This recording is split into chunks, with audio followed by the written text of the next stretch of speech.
Imbes na magarbong handaan, nagdiwang ng kanilang kaarawan ng ilan nating Kapuso Stars kasama ang may sakit na sundalo. Yan ang chika ni Aubrey Carampel.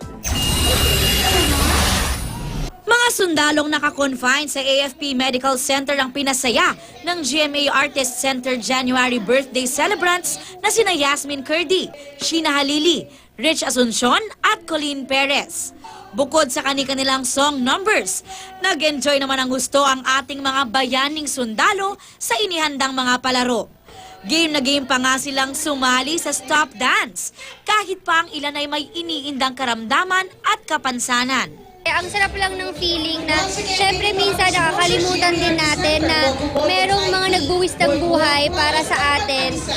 Kaya parang masarap din na alalahanin at bisitahin sila at i-celebrate ang birthday para i-share natin yung happy na birthday mo. Hindi na ako talaga nagpaplano na mag-celebrate ang birthday. Pero eto na siguro yung pinakamalaki kong celebration.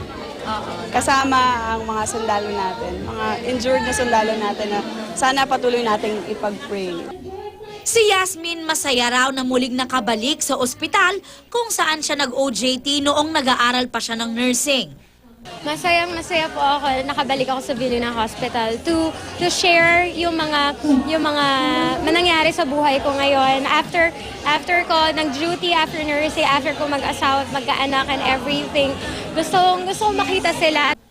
Good health para sa kanyang pamilya ang hiling daw ni Yasmin. At syempre, ang patuloy na tagumpay ng afternoon prime na kanyang pinagbibidahan, ang Yagit. Sana hindi magsasawa yung mga tao sa panonood ng Yagit at hindi sila bibitaw sa panonood ng show namin.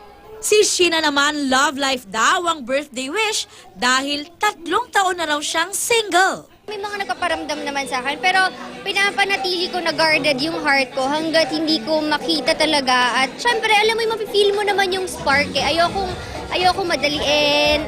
Aubrey Carampel, updated sa Showbiz Happenings.